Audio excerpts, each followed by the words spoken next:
Dalaygon ang Dios mayong buntag mga kamisyon, mga kaigsunan nako diha. Gamay lang, quick message lang. Siguro kini nga mensahe kung ang uban di moangay, pwede ra nimo ni scroll up. Pero ikaw moangay ani, paminawan ni og suportahin ni nga mensahe og gikinanglan kayo ni. Siguro karon makaigsunan halos nadunggan nato nga suko tas gobyerno, suko tas sa atong pangulo, sa atong naa sa posisyon karon sa atong paggobyerno.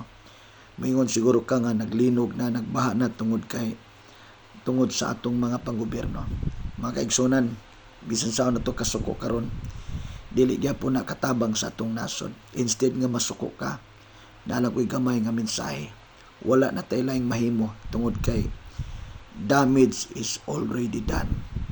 Kung ang atong panggobyerno nangawkaw sila kung sa ilang gibuhat sa atong kwarta sa atong nasod, wala na tayong mahimo diya. Kay human naman gigasto naman or giunsa ba nila makaigsunan. Ang ato na lang karon makaigsunan kay kung dugangan pa nato ni og kasuko, damor nga magkalisod ang atong nasod. Pero nagtuo ko makaigsunan usar gi solusyonan ni ang tabang ra gyud sa Dios, ang grasya ra sa Ginoo. Makaigsunan ang kontra nato di tao.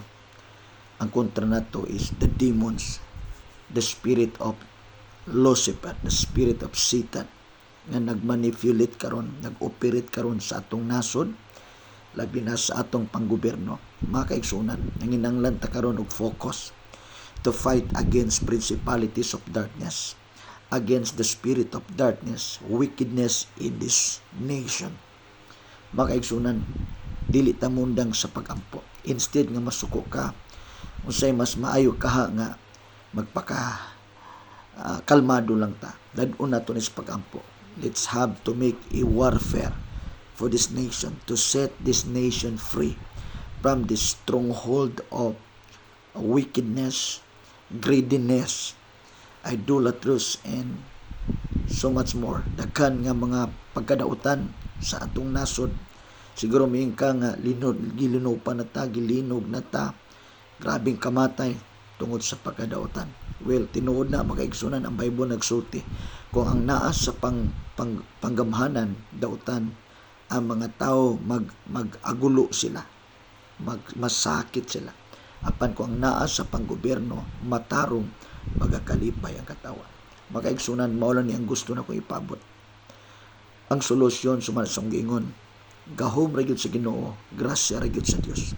Makaigsunan ang atong nasod karon na ilalom ani nga klase nga demonic principalities nga nagmanipula sa utok or sa ilang leadership, makaigsunan, sa ilang pagdumala sa ilang posisyon nga nahimong personal interest. Makaigsunan, dadon nato sila sa mga pagampo. Kung mahimo magpuasa ta, sama sa panahon ni Jonah, pag-abot sa mensahe sa Dios through ni Jonah, makaigsunan, sa nasod sa Ninive. Simple lang, aron may spare sila gikan sa trahedya sa kasuko sa Dios. Ang mensahe dito kabulkaon sa unsa lang, paginulsol gyud, repentance, asa magsugod sa ilang leader ngadto sa tanang mga tao. So mao na itong pagampo nga dunay divine visitation sa Ginoo sa kinabuhi, sa kasing-kasing sa atong naa sa panggobyerno nga naay pakinulsol. Bituo ta nga dunay usa lang ka Dios, Dios nga magbubuhat sa tanan, Dios nga labing gamhanan, ang Dios sa Israel. Makaigsunan kini mga tawanan nagtuo ko nga nag-ilaman po nag Dios, kaso lang wala dia makita sa binuhatan tungod kay kulang sila sa information, kulang sila sa knowledge sa pulong sa Ginoo. Kay kung ang tao na ay kaalam sa pulong sa Ginoo, maabot kanilang kahadlok, maabot nila ang pagtahod sa Dios. Makaigsunan mao ni atong pagampo karon nga bisitahan sa Ginoo atong nasod. Usaray gikinanglan ang paghinulsol gikan sa atong pangulo, sa tanan nga naa sa panggobyerno. Unsa may sala nato, gagmay ug dagko, kitang tanan mohambol sa Ginoo. Tanan makaigsunan, mao ra nay pinakasulban. Ang but pasabot nga ang tanang tao mo submitar ta sa Ginoo, mo ilata sa Dios, ang Dios sa Biblia, ang Dios sa Israel. His name is Jesus.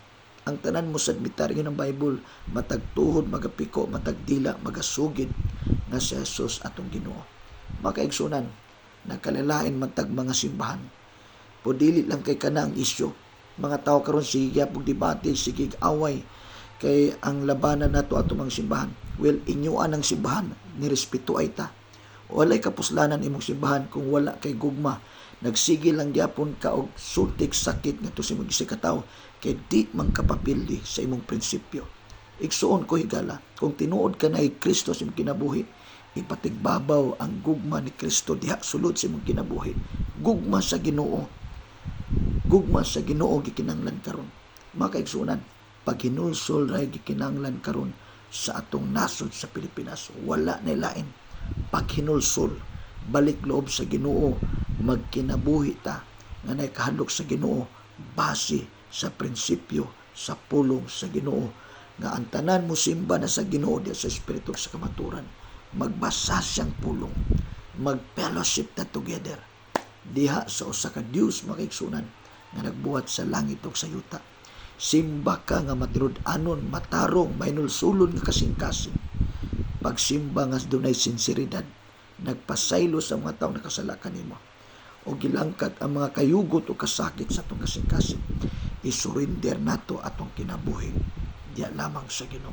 Ikson ko'y gana, salamat sa iyong pagpaminaw. Manginaot kita nga karong panahon na kani mga trahedya karon mahimo unta ning wake up call, mapukaw ang tanan, matayog ang tanan nga mo humble ta sa Ginoo.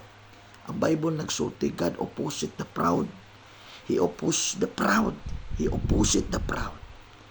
But He gave grace to the humble. He gave grace to the humble. Tagaan niya grasya ang mga taong mapapsan.